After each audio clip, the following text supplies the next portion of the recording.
You know, whenever our friends from the Minnesota Beef Council join us on this show, we know that we are in for delicious food. It's very good. But what's also cool is we get the chance to learn more about the correct way to use and prepare different cuts of beef. That's right. We get a little edumacated. So today, the executive director of the Beef Council, Kelly Schmidt, joins us to school us on the difference between prime rib and a ribeye. And Kelly, it's always good to see you. Hi, but Kelly. it's You too. even better when you bring our favorite cut of meat. Absolutely, thanks. We're excited to bring that and show this cut of meat that's a favorite of yours and a favorite of many. And really, at the Beef Council, when we're trying to educate folks and get them comfortable with beef, we get this question a lot. Yeah. Okay, I have a prime rib at the holiday time or a special occasion, but I also like a ribeye steak, so what's the big difference? Are they the same thing? They're basically the same thing. Fascinating. So we'll Okay. talk about some differences here. So what I have closest to us here, this is your prime rib roast or Right. your rib roast. A lot of times your butcher will call it, and it is like many people know is a roast that's not been cut down into steaks. And so really, this has got the bone removed, and you can find this at your butcher's. This is what you'd be cooking at the holiday time.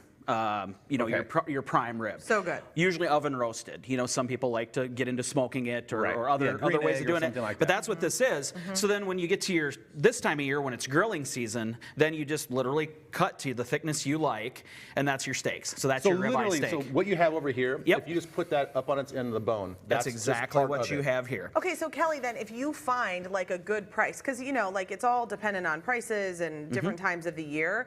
If you buy like a prime rib roast outside of the holidays, you can just cut it yourself? Absolutely, you can cut it yourself. You can find that at a lot of stores. Talk to your butcher, Yeah. wherever you go, and you can a lot of times find an entire rib roll. Now it's going to cost a little more up front, but you can freeze it, store it, use it a lot, and do a lot of different things with it. I gotta start doing that. I know, Some people same can here. cut their own Right? steaks. You can also cut them a little extra thin, like ½ inch. Those are great for like ribeye sandwiches. Oh, that's You can grill good. them up. Right. You're going to want to. They don't grill as long because they're not as thick, Right. but they make excellent sandwiches.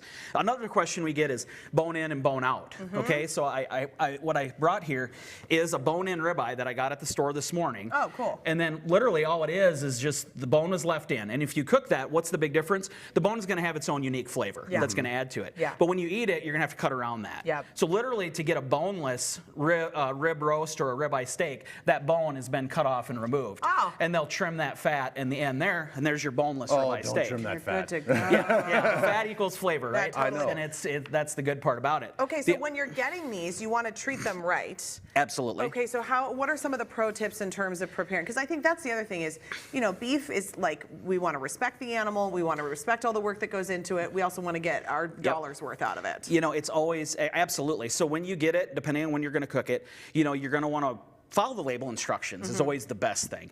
But you're also, you know, beef will freeze well, but it's always better if it's fresh, Okay. not frozen. It's Yeah. going to have that better taste, better. So this is all fresh beef. You know, I would always recommend to go ahead and grill and cook this, you know, fresh.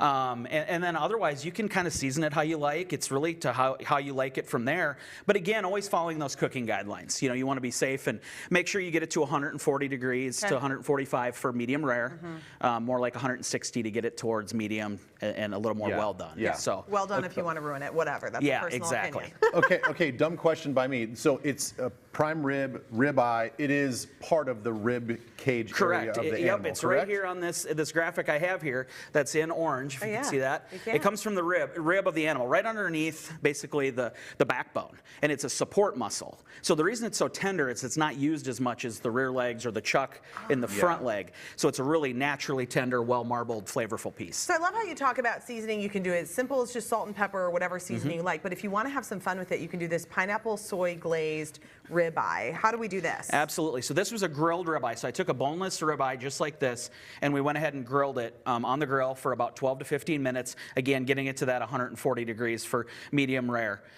Then this has got a fun glaze in it. And if you guys, it's super simple. If you Yeah. just want to combine it in the big bowl, Sure. all it is a teaspoon of cornstarch, Okay. 2 tablespoons of brown sugar. Great.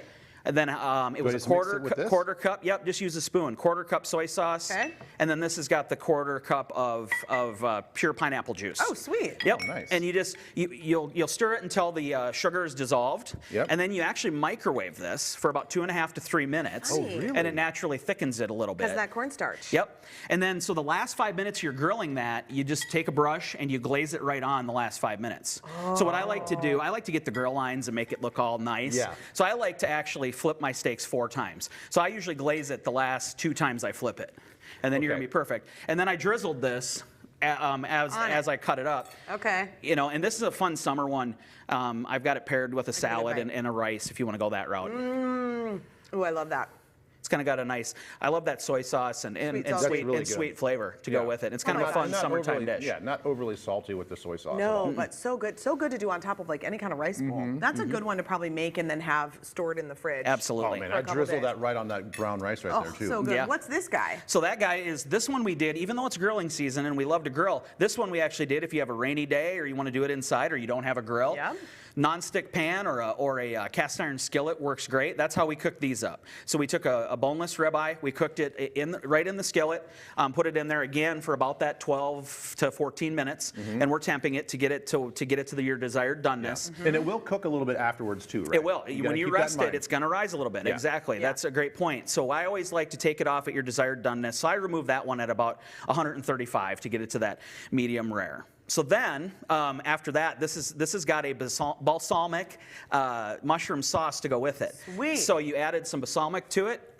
You remove the steaks from the pan, put the pan right back on the burner, add some Yeah. balsamic vinegar, add some, and then we added the mushrooms I right gotta with get it. a mushroom. Oh, Come on. And then after that reduced down, we took it off the burner, swirled in some butter and a little bit of salt. Okay. This is I got to shout out to my daughters. This is my daughter's favorite dish. They said, Dad, make your mushrooms. Oh, it's the balsamic cute, Kelly. mushroom, and it goes great with the ribeye. That is It's incredible. So delicious. It is incredible. The mushrooms are perfect. The balsamic is perfect, and the steak was real. That's a fun Kelly, dish for all year thank long. you for bringing us Yeah. our favorite cut. Yeah. What a joy.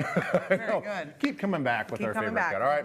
All right. We posted all of Kelly's tips and recipes featured on today's Twin Cities Live on our website, twincitieslive.com. Plus, you can find more information about the Minnesota Beef Council, including really great recipe ideas and then some meal planning strategies as well. Just visit mnbeef.org. All right.